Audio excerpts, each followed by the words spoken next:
So throughout the 2016 campaign, throughout his presidency, and I think even now, most public opinion polling showed that most Americans thought that Trump should be transparent about his taxes, that he should disclose what he has paid, he should disclose all of his sort of finances. That's been a relatively consistent majority. But how you ask the question, I think, sort of defines how people respond a little bit, because for Trump supporters, they believe he has been transparent, right? They believe he has disclosed what he needs to, because he says it all the time, right? He sort of, with greater or lesser degree of truthfulness, talks about how he has shared all of the relevant information, or that he'd share it as soon as he finishes getting audited. It's the longest audit I've ever heard of, perhaps. But I think this is one of those things where the divisive nature of Trump himself and his presidency really influences how people answer questions about it, because everything about Trump sort of triggers those very partisan, very sort of tribal responses, where Republicans and people who like Trump are going to be like, no, he's done everything he needs to, how dare you? And Democrats are going to like, no, he's a crook, we need to investigate. And the reality of the situation is actually sort of secondary.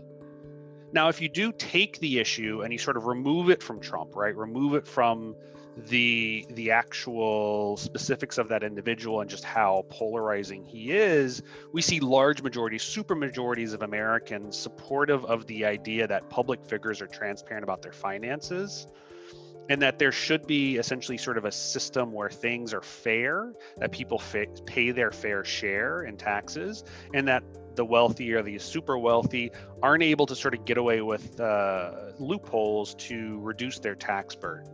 Overwhelmingly, that's sort of the American position when it comes to sort of what the wealthy pay in taxes. But again, with Trump, it gets really messy because it gets so wrapped up in all of the intense feelings around him and his presidency.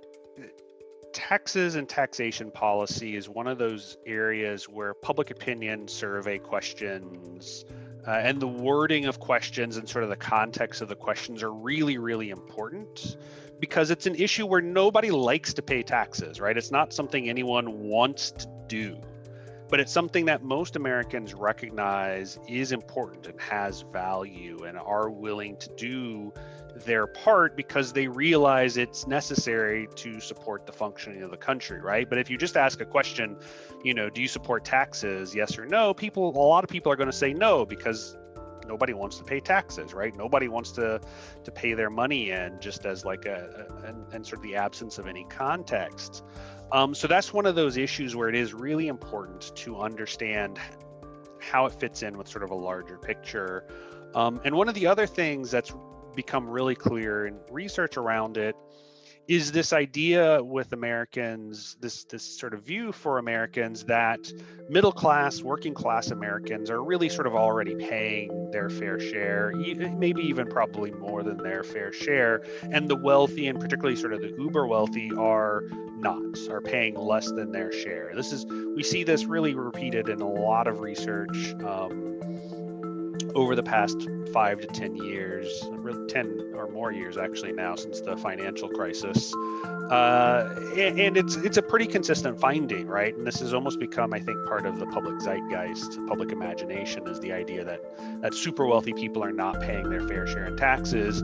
But again, it's one of those things that when you actually get into the details of it, people's responses get a little bit more confusing, because it's one of those issues where people sort of have this abstract idea the rich should pay more in taxes, but when you get into the details of it, it gets very confusing, because again, most Americans are not policy experts. They're not spending hours and hours sort of going through the differences between dividend or tax write-offs or other things that sort of would be part of actually writing legislation on that, right? So it's sort of that gap between the concept, between the ideal, which is that rich people should pay more, and the reality. That's where a lot of this conversation gets lost.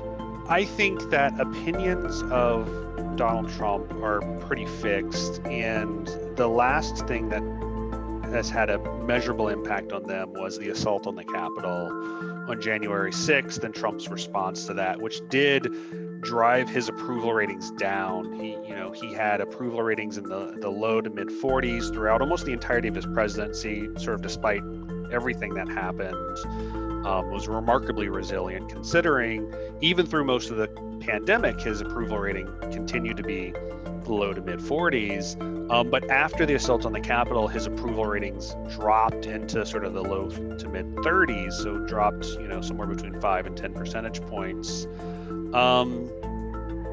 So I think that's the last thing that really has had an impact. I don't think that these tax return investigations are going to move the needle anymore, right? That 35% of Americans who still approve of President Trump are going to approve of him pretty much no matter what.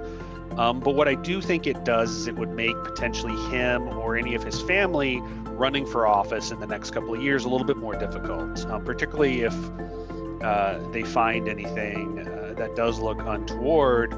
It doesn't necessarily disqualify them, but it does potentially give Republican rivals more ammunition to use in the primary campaigns, which is essentially, again, sort of the place that real competition would take part.